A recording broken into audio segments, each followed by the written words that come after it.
Welcome back, everybody. Welcome to the Reconnection space. This is our space that we come to get together, to reconnect with ourselves and to reconnect with all those stories that I'm collecting from our fabulous guests. I'm very excited today. My guest today, if you don't know her, she of the pink hair, is the amazing Taz Thornton. And Taz and I have known each other, gosh, about 18 months, 2 years now, on and off. I know, feels like lifetimes. I know, and Taz has been super supportive of everything Be More, right back to being my first guest on my very first radio show, which was, I know, we rocked it, right? So, Taz has come here today, though, to give us a very special insight into her reconnection moment. Now, some of you may know Taz, but Taz has had a number of them, and I don't know which one Taz is going to choose. So that's always exciting. But first, Taz, tell our viewers a bit about you and what you're doing right now in life. Oh, cripes, a bit about me. In a nutshell, I'm a coach dealing with individuals on confidence, empowerment, and getting their flow back, getting their va-va-voom back, if you like. And I also work with people who run their own businesses on their personal message, personal brand, making sure that they are doing the right thing and how to grow a tribe and get noticed for all the right reasons. Also do a lot of motivational speaking. I go into corporates on team building and speaking, that kind of stuff. And when I'm not doing that, I'm running my own workshops and writing books. So the two big things on my agenda right now are both coming up in September. There's my Heart of Speaking Speaker Trainer Retreat, which is just over half full. I think we've got about 4 or 5 places left now.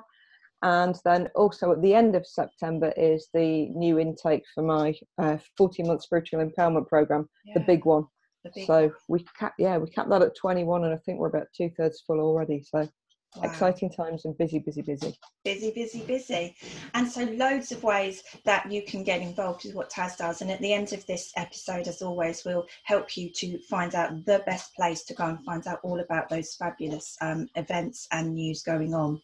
But Taz, you have agreed to come on here and bare your soul, so as to speak, in front of the therapist. So, what's your reconnection story? What do you want to share with the viewers?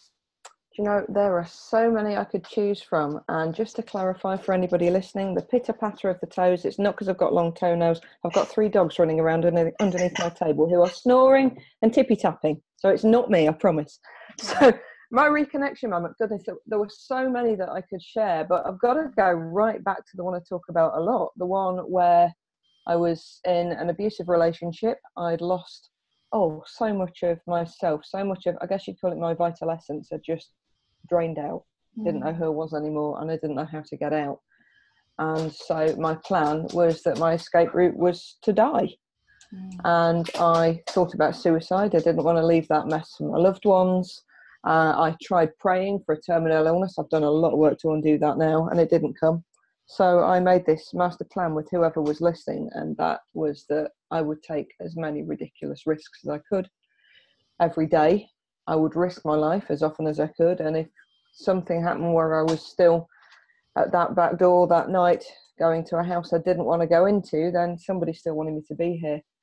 And to cut a long story short, I ended up driving like a lunatic and overtaking on the brow of a hill, and another car came towards me. And I honestly had this absolute moment of bliss where I thought I was getting out, but then common sense kicked in and I recognised that I couldn't hurt anybody else in the process. So slammed on the brakes, lost control of the car, and ended up at the bottom of a very deep ditch, caught by a tree stump, and everything went black for a couple of minutes. And you know, fast forward, I thought it was okay. I walked away from that. I went back into work. I was a news editor at the time. My editor said, you've had a shock. I'm going to take you to the pub for a nice stiff drink. And at lunchtime, we walked about a mile there and a mile back from the pub where he bought me a double brandy. And it got to about 3 o'clock in the afternoon. And suddenly I thought, that's a bit sore. And that's the thing with adrenaline, isn't it? Adrenaline is one of the most amazing things that our body does to protect us in times of crisis. But my adrenaline had stopped me feeling any pain, so I thought it was all right. I ended up in A&E.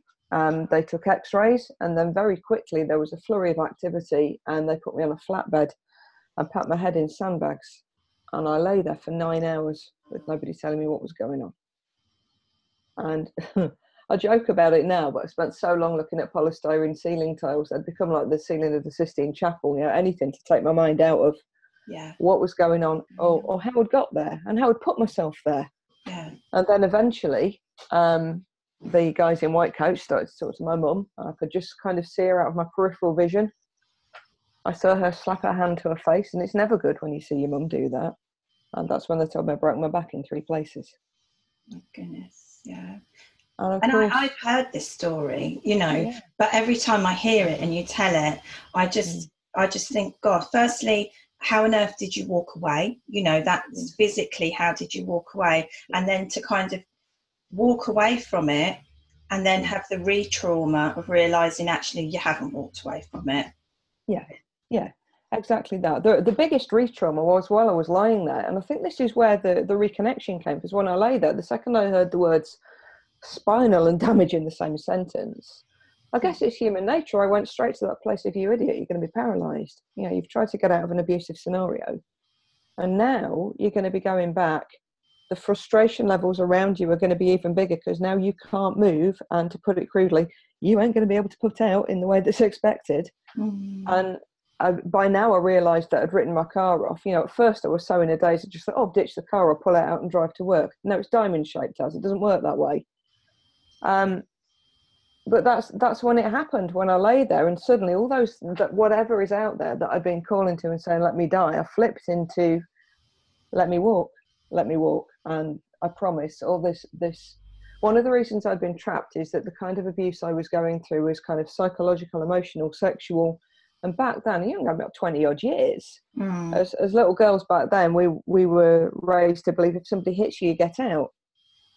But there were no punches. I used to pray for punches. And so I didn't have any benchmarks.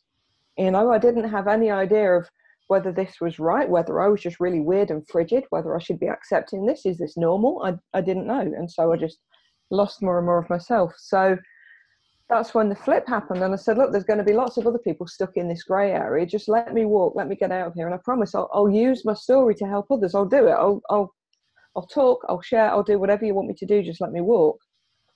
And I was really lucky, because it's one of those things that it sounds so, dum, dum, dum, dum, dum, dum. You say you've broken your back. But in fact, it was 3 of my vertebrae that I'd crushed. So it kind of sounds worse than it was. Still pretty bad. But the positioning meant that I didn't need to be in traction. I had a neck brace for a while. I had one arm in a sling. I had a crutch. Miraculously, nothing else was broken. Got lots of soft tissue damage. The car was very, very broken. But aside from these 3 bits of broken back, I was okay. And I got to walk out of there. But then I did what so many of us do. I went back into goal setting and back into my safety zone. I did get out of that relationship. It was scary. I had to go into hiding for a while. There were death threats. Police were involved. But I did get out. But that's when I went back into goal setting and back into this crazy career. I was UK director for one of the world's biggest multinational publishing companies by just before the time I hit 30. So I really was massively driven. But that led me into another reconnection moment. I guess the big reconnection moment after that didn't come until 2006, when loads of shit hit my personal family. My uncle died, my dad died, lots of family debt we hadn't been aware of came to light. I was dealing with trying to come out and dealing with the family's reaction to that, when so many of them wanted me to stay closeted, and they said some dreadful things, but for the right reasons. They honestly believed that the world would see being gay as a perversion, and that my career would be over if anybody found out all this stuff. So I was juggling that, having to do the phone calls about my dad, and then my partner was diagnosed with MS as well, all in kind of 8 weeks. And that's when the big crash happened. And I can look back now and recognise that I worked through a breakdown for 4 years with nobody at work knowing, still in corporate then. But that's when I really started to recognise the one thing that filled me up was helping and working with other people. Yeah. And that's when, 10 years of working with shamans and medicine people, training in NLP and a bit of coaching, a bit of hypnosis, mentoring, training with the same guys who trained Tony Robbins to do firewalking and extreme empowerment. And that's when it really started. So one reconnection led to a deeper reconnection, which ultimately led to me doing the work that I'm doing now, and never been happier. And I know that you do some great work with people. One question I've got for you is, you know, I've been in that very corporate world, and you're not connected to that spiritual side, really. It is very goal driven, very performance driven, very, you're just as good as your last review, you know, you have to keep on it all the time. So were you always interested in that spiritual side, or did that happen for you, or how did that suddenly become such a big part of your life? It never hasn't been, but I allowed it to blossom. I was one of those weird kids who was seeing and sensing things that the other kids weren't, from being knee-high to a grasshopper. And when I was a kid, it used to scare me. I tried to shut it down for a long time. You know, I was seeing things, I was getting messages through, I was getting precognitive dreams, that kind of stuff. And when it started to keep me awake at night, I went to see a psychic, and I read up and I learned how to close the psychic eye and switch it off. And it was when I was going through that breakdown. Actually, it was before then. It was when I got to a point where that corporate life enabled me to have more spare cash. Then it was like, come on, let's go and train in us, because it never went away completely. So I decided to go and train in it.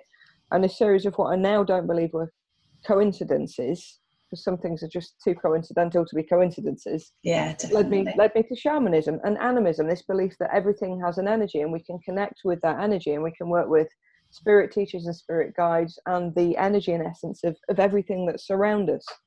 And I started training in that actually before actually it would have been just after all the big shit started to hit the fan. And it got me through. And it was a bizarre scenario. By the time I settled with the teacher I spent, that's my Labrador, but the teacher I spent the most time with, he was saying, I want you to come and be my assistant. I want you to work alongside me. And I was saying, no, I've got this corporate job. I can't. Yeah. And everybody else in the circle was saying, I want to do it. And he kept coming back to me and saying, no, Spirit says it's got to be you, Taz. And it grew from there. So I worked alongside Chris Lutterchow, who runs Northern Drum in the Southwest, for a few years. And then I started to get the kicks to get out and do the work on my own. And it really went from there. So the spirituality has always been at the core. When I was in corporate, I didn't hide it. So yeah, everybody else might have been basing success on, you know, what your appraisal's saying, what the goal sheets are saying. But I was absolutely open. You know, I'd be booking time off and they'd be like, where are you going? Oh, I'm going to go and do some shamanic training. What? And I'd just be really open about it. And there was one scenario where somebody had lost their dad at work, and I had this really vivid dream through and took it back to them, and everything was accurate. You know, I described his parents' living room to a T, things like that. So rather than them saying, no, be corporate, there was a little air of, I'll ask her, she'll know what to do. Yeah. And yeah, I let it, I managed to channel it in a way that didn't detract from my corporate work, but allowed me to still be myself as much as I could. Yeah, brilliant. Thank you for that. You're welcome. So I think, you know, so many people come on here and they share, and it's interesting that there is always, it's never just that one event, you know. So, and I've had people say when they've come into the therapy room, they're convinced it's this one event, you know, that's what they've decided. Can you heal my big toe? That's that's it. This is the thing. This is the thing. And you start to explore and you realize, yeah, absolutely, these coincidences, everything is linked. And if you can start to see the pattern of what the message is, you know, what am I being told? Why is this coming through? Why has that happened? Yes, that big event was traumatic, you know, it was a thing, but what about everything else to end up where I am today? Absolutely. It's about recognizing that life happens for us instead of to us, doesn't it? And we can't, I don't believe we can really get to that reconnection until we stop blaming global warming and Brexit and Donald Trump's hair. And start accepting. Although that's got a lot to answer for, Donald Trump's hair. Yeah, I know. Ozone layer for starters. That's, you know, that hairspray is going to have killed that. But it's that, isn't it? When we take responsibility and say, well, our life might not be what we want it to be right now, but we've created it with everything we've done up to now. That's it. Some things might have been out of our control. Some things might feel really unfair and really shitty. But it's my shit, and it's here for me to learn from, and me to work with, and me to get through and progress from and grow from. Definitely. So, Taz, how, if people don't know you, and I can't imagine, you know, people not know who you are, but if people don't know who you are, how can they get in touch? What's the best place to find you? Oh, I'm all over social media. You can, if you search Taz Thornton on any of the social platforms, you'll find me. LinkedIn, I'm big on LinkedIn, frequently on Facebook, even Twitter, Insta. I'm on Snapchat, but don't try and find me there because I don't understand it. And whatever Gary Vee says, I think I'm just too old for Snapchat, so don't try and contact me there. But anywhere else is fine. Or tazthornton.com, or drop me an email. Brilliant. So if you're watching this, you'll see below that we've got the main links to Taz's webpage there, so you can click on there for ease and just have some fun, see what's on there and learn all about what Taz does. Well, Taz, thank you so much for coming on the Reconnection space. You're very welcome. My last question, as always, to everybody that I interrogate is, what does Reconnection mean for you? What does Reconnection mean for me? It means getting out of this and into this and into this. She says tapping her gut below the camera. It means being in flow. It means recognizing that there's a light, luminous thread that goes from the sky through our crown all the way down our spine and right down into the earth. We are connected to all that is. And when we attempt to separate, we create a prison of our own making and we stifle ourselves. So we're all connected. We're all related. It's that. Brilliant. Thank you so much once again. So we hope you've enjoyed this episode of the Reconnection Space, and if you have, click like, but also click the all-important subscribe button. That's the button that tells us who's watching. It allows us to connect with you, and then you never miss an episode of the Reconnection Space. We've got loads of lovely guests coming up from actually all over the world now, so watch out for those episodes every fortnight here on the Reconnection Space, and in between that, my words of wisdom on all things therapy, taking the fear out of therapy and helping you to get reconnected. I will see you again. Have a beautiful and mindful week. Thank you once again, Taz. Bye-bye. Bye-bye.